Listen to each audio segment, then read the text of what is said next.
Thanks, Danielle, for giving us that awesome background on bull kelp. We skipped a lot of that background information. Hi, everybody. My name is Kari, and this is Alex, and we're here today from Puget Sound Restoration Fund to talk to you about briefly about our bull kelp and restoration and enhancement project that we're doing. And again, Danielle, we're piggybacking off of a lot of her information, so thank you for that.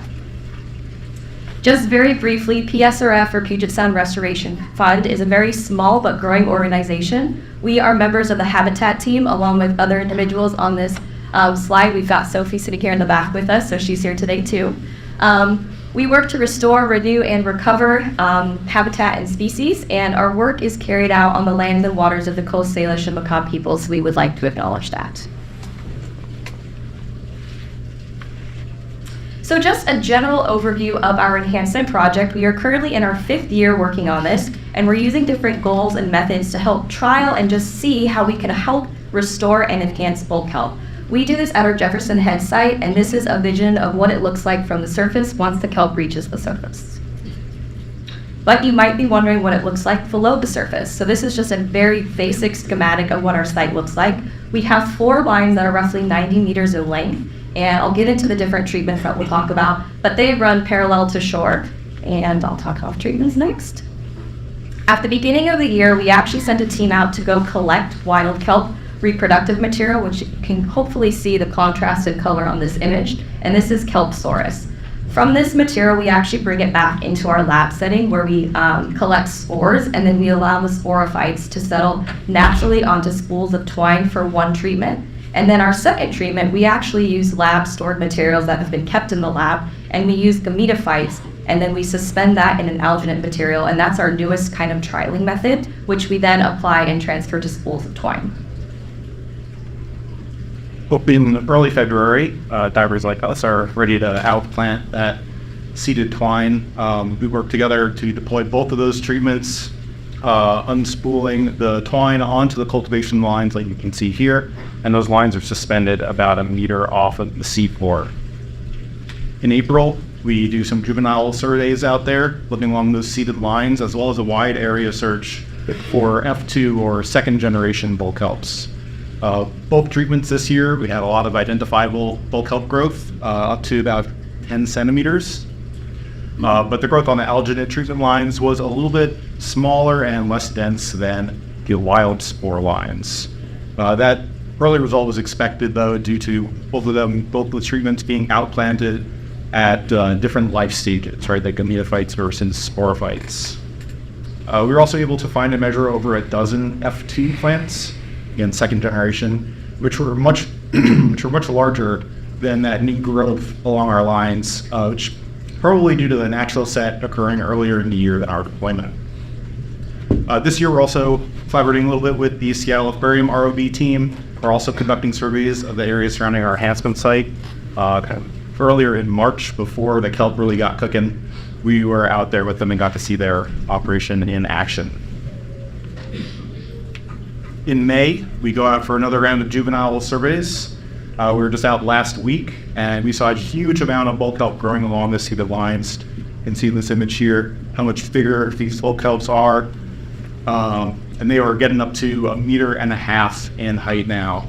Again, generally that size disparity between the seeded or the alginate and the sporophyte lines persisted, but both of those are coming along really, really nicely. Along with the developing bull kelp forest, we had a lot of new life coming into that area, a huge increase in fish species, invertebrates, and understory kelp species around the whole enhancement site. And it's great to see the whole area really coming to life.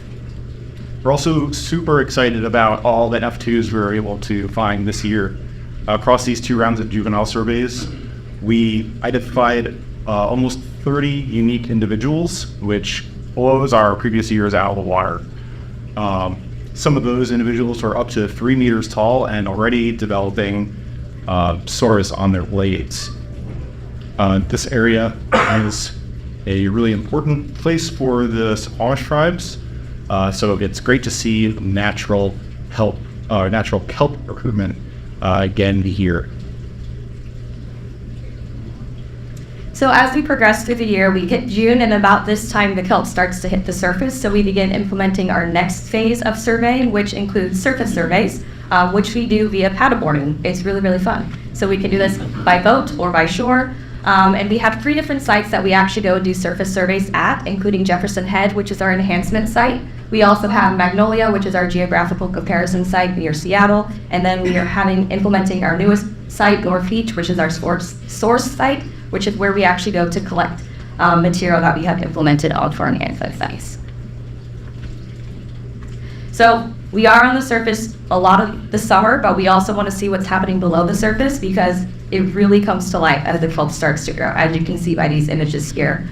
We also take precautionary measures to offset the buoyancy of the kelp, so we implement more hardware to help keep the cultivation lines close to the benthos so they don't start floating up.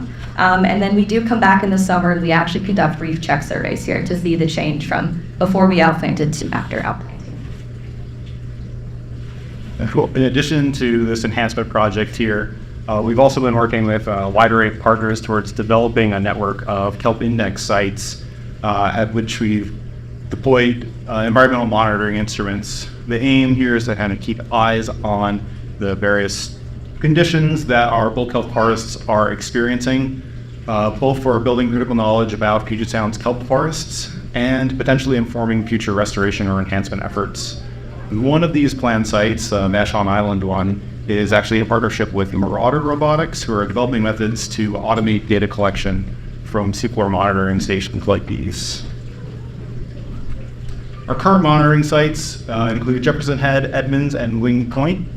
The sites at Squaxin Island and Centennial Park already have their anchors in place and are scheduled for instrument deployment this summer. These other unlabeled points are places that PSRF has received permits for further expanding our monitoring network with the help of many partner organizations, and we're planning to get a whole bunch more of those up and running before the end of this year.